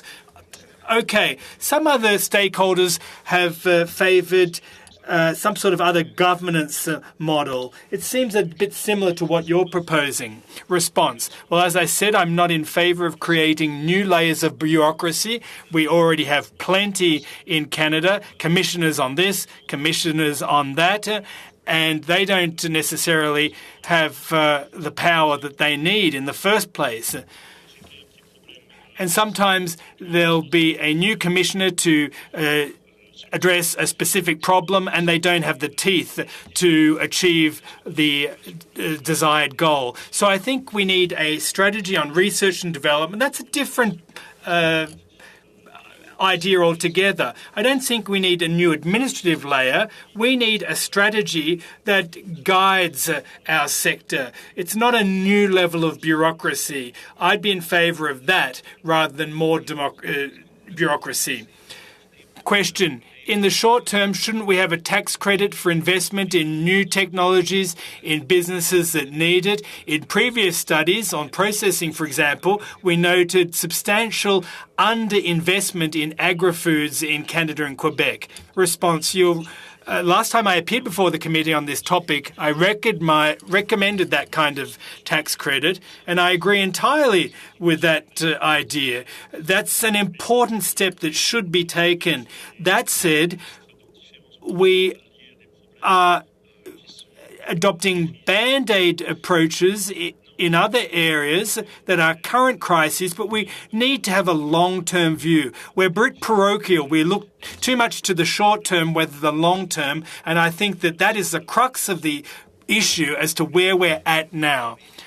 Can't we do both? Can't we chew gum and walk at the same time? Response, yes, we can and we should, both at the same time. Thank you very much, Mr. Perron, Mr. Bouy, and Mr. McGregor for 6 minutes. Thank you so much, Chair. Maybe I'll start with Food and Beverage Canada. Ms. Sullivan, good to see you before our committee again.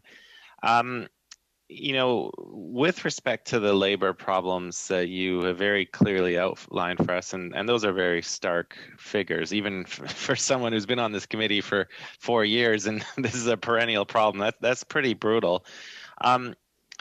In my region, we saw housing prices go up anywhere from 30 to 40%. I guess I want to get a sense from you. I mean, are your members doing any kind of surveys amongst the labor force? And what are workers reporting back to you about the cost of living? And are they even able to afford to live in the regions where the work's at? Because often I know a lot of people would love to work, but they have to also judge other things in their life, like their housing costs, their transportation costs, etc. Can you maybe link that in? Because this doesn't just exist in a silo. It has to be linked to other things as well. Yeah, you're absolutely right. And in this long-term strategy that we're working on, infrastructure is one of the pieces that we are tackling. So housing prices are a problem. Availability and affordability of daycare can be a problem. Not just the cost of public transportation, but remember, in any manufacturing setting, you're doing shift work. So sometimes it's even availability of public transportation. And so we really do have to take a look at that whole package, things that enable people to be able to go into work or to be able to live in the regions where we need them. We definitely see problems. We, of course, have in food manufacturing, sometimes you're in rural areas where you've seen depopulation and it's hard to find people. Sometimes you're in urban areas where the cost of living makes it very difficult to find people. Although one of the things we are seeing is that even in the rural areas, the housing prices are now starting to become a bit prohibitive for even our employees. We've got to get our head around that. This is sort of a relatively recent phenomena, or it's certainly accelerated recently through COVID. What we have seen in other situations, for example, food processors who use the temporary foreign worker program, what they have done over years, even predating COVID, is purchase housing stock. So they would have actually, in fact, in some cases, purchased entire apartment buildings so that they can be sure that their workers actually have housing, appropriate housing, and an appropriately priced housing. But we have absolutely, as we've seen just with the labor supply in the last sort of 6 months, things have shifted under our feet, and we're going to have to get a handle on that whole infrastructure piece. Absolutely subsidized daycare will help contribute to that, but there's a big piece here that we're going to have to figure out. Thank you. And just quickly, I mean, this study that we're doing is on supply chains, and of course, a lot of our trade is with our southern neighbor, and we're in a situation right now where border crossings in Windsor, in Emerson, Manitoba, in Coutts, Alberta, are being affected by protests. Are you getting any feedback from your members? Is that starting to have an immediate impact on their ability to continue their operations? It's going to have an impact in a couple of ways. One is the ability for us to get product across the border. The other, of course, is our ability to receive inputs or supplies, including packaging, in from the U.S. As I pointed out earlier, we deal with a fairly major transportation disruption, it seems, almost every year. In my sector, where we're doing processing, a lot of times we are delivering to distribution centers. So the distribution centers have, for products we've manufactured, a certain supply. We are just-in-time delivery, but we kind of have that buffer. We are already seeing, of course, as everyone is, a backup of trucks. The amount of time it takes for that to register in the grocery stores or register in plants that can't operate because they don't have supplies, it hasn't hit yet. But I think it's got to be clear to all of us that the sooner the blockades are ended, as would be the case in a strike or anything else, the better off for supply chains. Yeah, no, I very much so. And Mr. Bouy, good to see you before our committee as well. You talked a lot about logistics and the need that we have for modernizing transportation networks. When Vancouver was cut off from the rest of the country back in November, it took some time for companies to reroute through Washington State. Can you talk a little bit about some of the innovation that's needed to bring spreadsheets into the 21st century and maybe some of the technology that exists out there that can allow for instantaneous rerouting, basically, artificial intelligence that's analyzing the situation and helping companies deal with the unexpected. Absolutely. I think you put your finger on it, and this is why I wanted to quote the professor from the University of Saskatchewan that talked about quantum computing, which would, within a few seconds, probably provide some of the companies that are looking at this solutions in terms of rerouting visibly. I mean, at one point in a huge crisis like there is and there was, a rerouting may or may not be possible. But at the same time, we need to plan, and we need to plan for the future. So I noted in British Columbia at one point looking at marine transportation instead of trucks, air transportation instead of trucks. So there was a number of interesting options that were provided, and I think we need to look at this a little bit more and look at how we adapt better on that. Thank you, Mr. Bouy. Thank you, Mr. McGregor. Appreciate it. With colleagues, we're going to go 5 minutes for the Conservative Liberals and then 2.5 for Bloc and NDP, and then we're going to call it quits for tonight. Over to the Conservative Party. I don't have who's up, but over to you. Merci, Monsieur le Président. Merci. Thank you, Mr. Chairperson, and thanks to the witnesses for being here today. My first question will be for Mr. Bouy from the Agri-Food Innovation Council. You mentioned this in your report, and thank you for the brief that you did send in to us. It referred to a major labour shortage, but there's another issue to do with innovation and the need to automate our plants when it comes to processing animal foods. Now, there's Olymel in my constituency, so I am fully aware of these issues. What is your relationship with processors in the animal foods sector, and how can this issue of robotizing or automating the processing help to alleviate problems? Response. Well, I think that in your previous study, there's a number of solutions that are already laid out for you. One of the main issues is the ability to fund new and finance new technologies. That's a serious issue. Some companies just aren't able to put in place this automating technology. It costs it's very expensive, especially at the beginning. And in some rural sectors, some of that technology just quite simply isn't available. And that's another problem for those companies located there. So I think we need to attack this on both fronts. There are some good recommendations that came out of your previous study. I'm glad that it was adopted again, and I'll be looking forward to seeing the government's response. Question. And thank you for your feedback on that report. We look forward to feedback on our next report. Now, I'm glad to see that you are in favour of a strategy, and I liked your analogy to do with constipation. Sometimes there is a lack of leadership, and the result is that the situation is made worse. So, as far as this national strategy is concerned, all partners need to pitch in, don't they? In the private sector, government, provincial, federally, but someone needs to take the lead, don't they? Response. Well, I think a leadership role needs to be played by two groups, i.e. industry and government. The government can't act alone. It can't be in charge of this and fly solo. There have to be a number of questions about what direction we are heading in here. And I think the development of this national strategy needs to take place hand in hand between government and industry.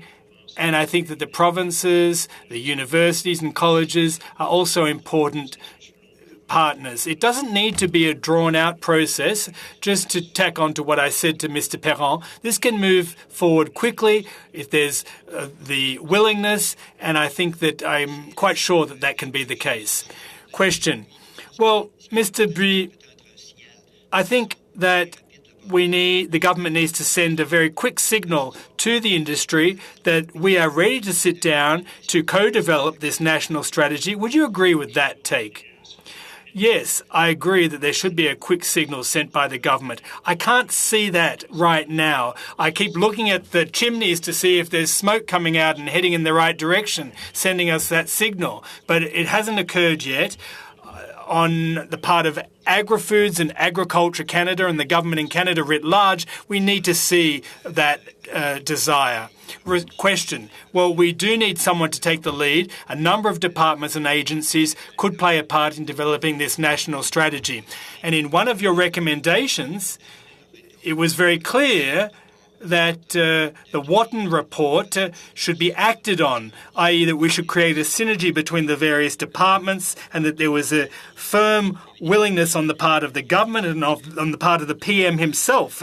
What we've experienced over the past 2 years, it was already a problem before, and the problem has only been exacerbated. So I think that we can all agree that we really need to make headway quickly in that direction. Yes, I agree entirely.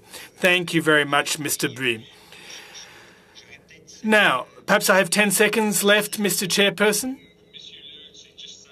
Just 5 seconds, only 5 seconds, not 10. So thank you. Well, I'd like to thank the witnesses in that case. Mr. Drouin, 5 minutes, please. The floor is yours. Thank you very much, Mr. Chairperson. And I'd like to welcome my colleague from my riding, Mr. Brie. Mr. Turnbull asked you the right questions. They were spot on. And I look forward to discussing agri-foods and agriculture with you at greater length when I have more than 5 minutes at my disposal. To Ms. Sullivan, you've raised a few points with regards to the temporary foreign worker program.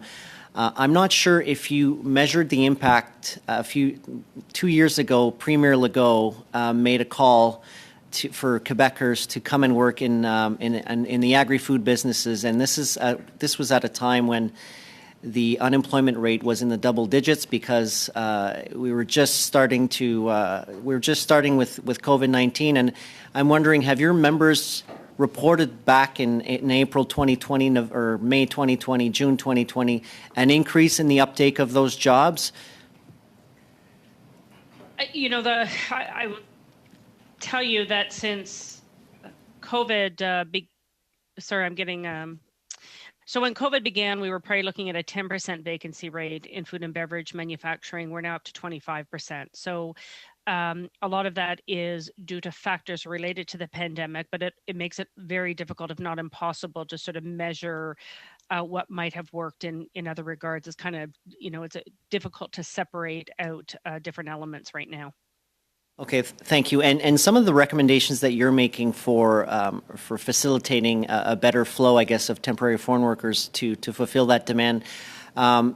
Some of those examples, I imagine, would be that increase from 10 to 20% in food processing.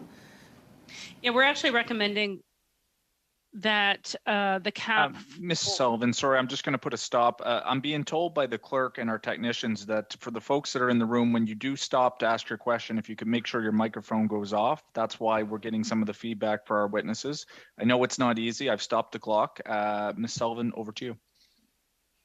Sure. Sorry, could you repeat the question for me?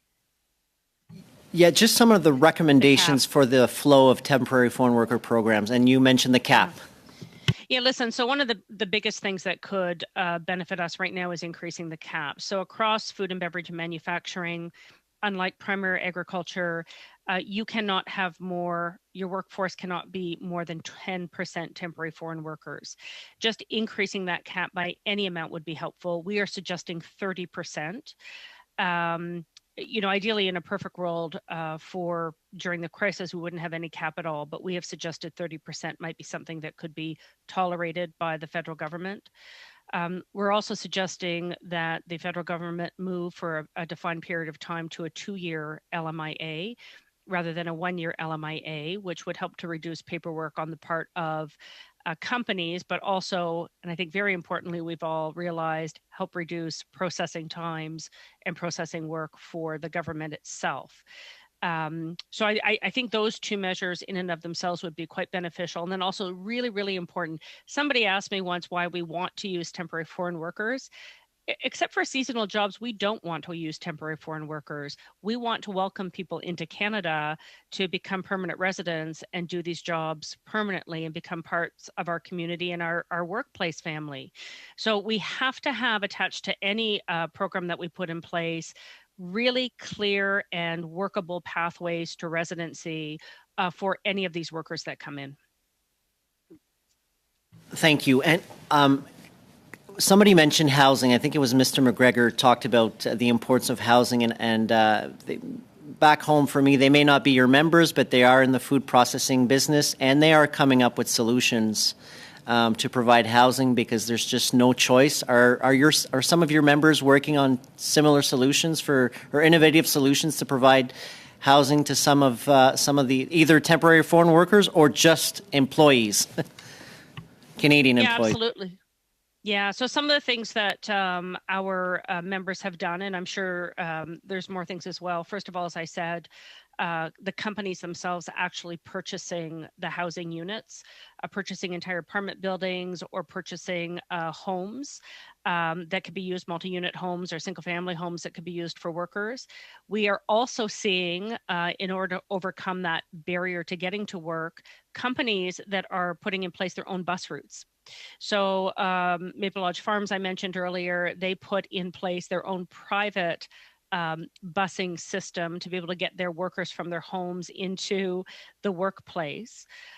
There's also a pilot currently going on in Ontario to try to work with the municipalities to understand how you sort of tweak infrastructure, some of those things, in order to facilitate people getting to work.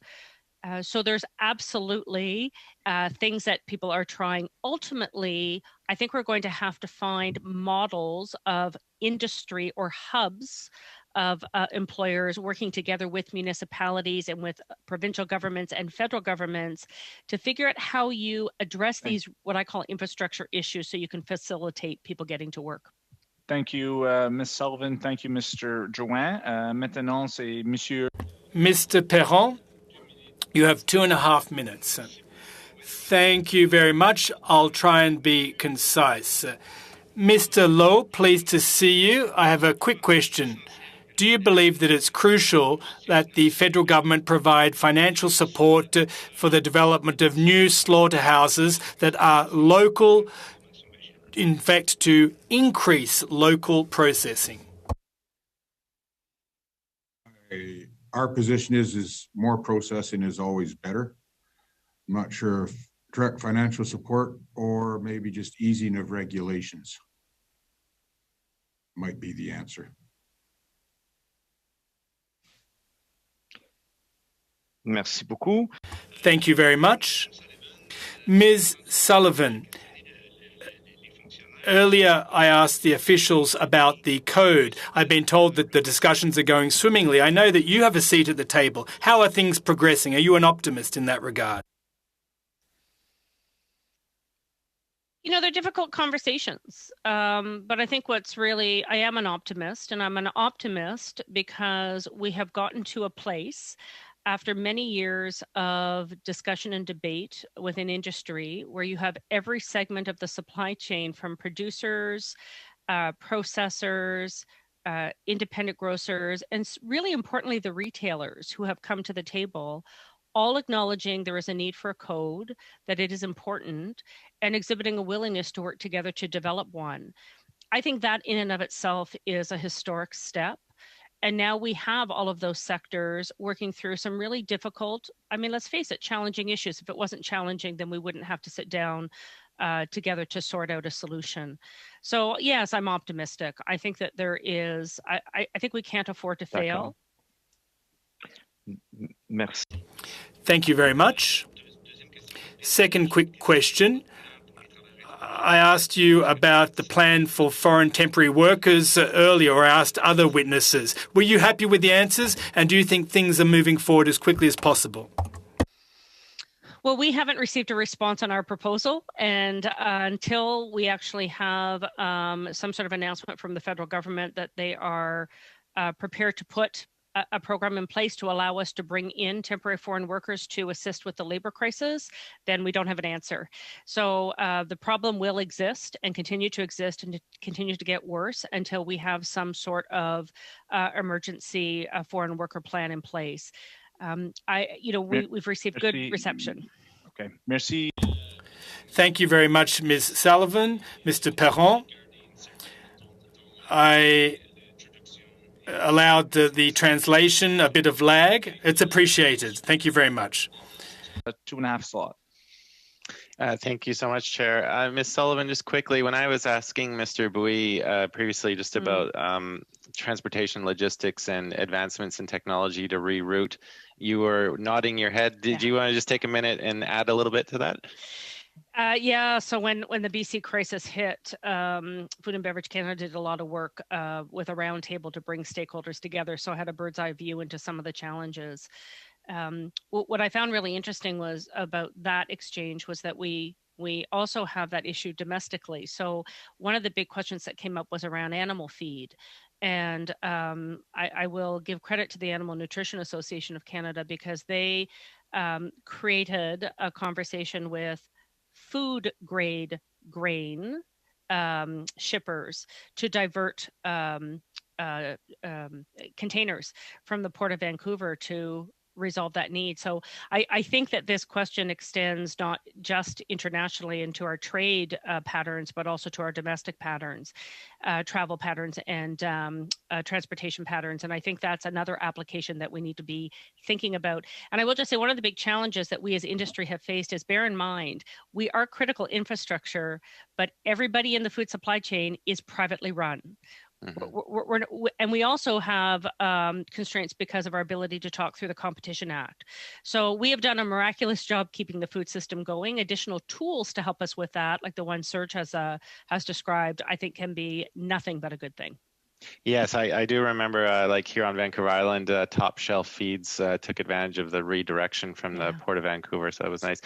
Just very quickly, I haven't talked to the Canadian Cattlemen's Association. Not really a question, but if you wanted to take like the final 45 seconds just to say anything that you might have missed out on that would help us in this study. Fawn. Sure. Yeah, I think I would re-emphasize our top budget recommendations that we have. We really see foot and mouth disease as a very serious and real threat that's sitting on our doorstep that we know what to do about and that we need to prioritize it, as well as we've recommended an Indo-Pacific strategy that would help us deal with some of those future trade irritants that, we see choppy waters ahead. And so luck favors the prepared, and that's something that we're focused on. So thanks so much for your time. Thank you.